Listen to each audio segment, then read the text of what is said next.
നാമത്തിൽ സ്തോത്രം ചെയ്ത് സ്തുതിക്കുന്നു.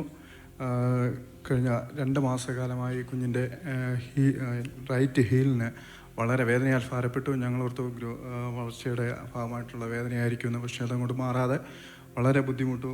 നമ്മൾക്ക് സ്കൂളിൽ പോകുമ്പോൾ വളരെ ഡ്രസ്സ് എടുത്താണ് അവൾ നടക്കുകയൊക്കെ ചെയ്തത്.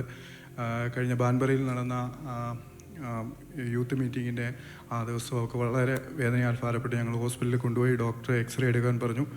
എക്സ്റേയിൽ ഒന്നും കാണാഞ്ഞിട്ട് അവർ പറഞ്ഞു. അത് കഴിഞ്ഞ ശേഷം MRI എടുക്കണമെന്ന് പറഞ്ഞു.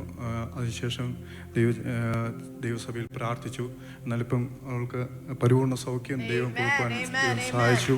അതുപോലെ തന്നെ അവൾ ഫുഡ് കഴിക്കുന്നില്ലായിരുന്നു. കഴിഞ്ഞ ദിവസമൊക്കെ പാസ്റ്റർ പ്രാർത്ഥിച്ചു. അവൾ വെള്ളം കൊടുത്തതിന് ശേഷം അവൾ ഇപ്പം നന്നായി ഫുഡ് കഴിക്കുകയും എല്ലാ പ്രശ്നങ്ങളും മാറുവാനൊക്കെ സാധിച്ചു. പലപ്പോഴും പ്ലേ ഗ്രൗണ്ടിലൊക്കെ പോയി ടീച്ചർമാരോട് ഞങ്ങൾ പറഞ്ഞു അവളെ പ്ലേ ഗ്രൗണ്ടിലൊന്നും വിടരുത്, ഒക്കെ കാലിന് വേദനയാണെന്ന്. വളരെ ഭാരത്തോടുകൂടെയാണ് അവൾ ഇരുന്നത്. എന്നാൽ ദൈവം പരിപൂർണമായൊരു സൗഖ്യം തന്നു. ഞങ്ങളത് ദൈവസന്നിധി പറഞ്ഞില്ല എങ്കിൽ ദൈവത്തോടുള്ള നന്ദി കടന്ന് ദൈവസന്നിധി പറയുന്നു നിങ്ങൾ ഞങ്ങളുടെ കുടുംബത്തെ ഓർത്ത് പ്രാർത്ഥിക്കുന്നു. ദൈവം എനിക്കൊരു നിയോഗം വന്നു തരികയുണ്ട്.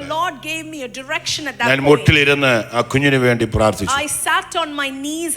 കർത്താവേ, ഈ കുഞ്ഞ് ഇനി വരുമ്പോൾ സൗഖ്യത്തിന്റെ ടെസ്റ്റിമണി കർത്താവ് കേൾപ്പിക്കണമെന്ന് ആഗ്രഹിച്ചു. അവിടെയുള്ളവരെല്ലാവരും ചേർന്ന് കുഞ്ഞിനായി പ്രാർത്ഥിച്ചു. കർത്താവ് അത്ഭുതം ചെയ്തു. നമ്മുടെ കർത്താവിന് മഹത്വം കൊടുത്തു. അതുപോലെ നമുക്കറിയാം, കഴിഞ്ഞ ആഴ്ചയിൽ പരിശോധന എനിക്ക് നിയോഗം ഉണ്ടാക്കി. അറിയാവുന്ന കാര്യമാണ്.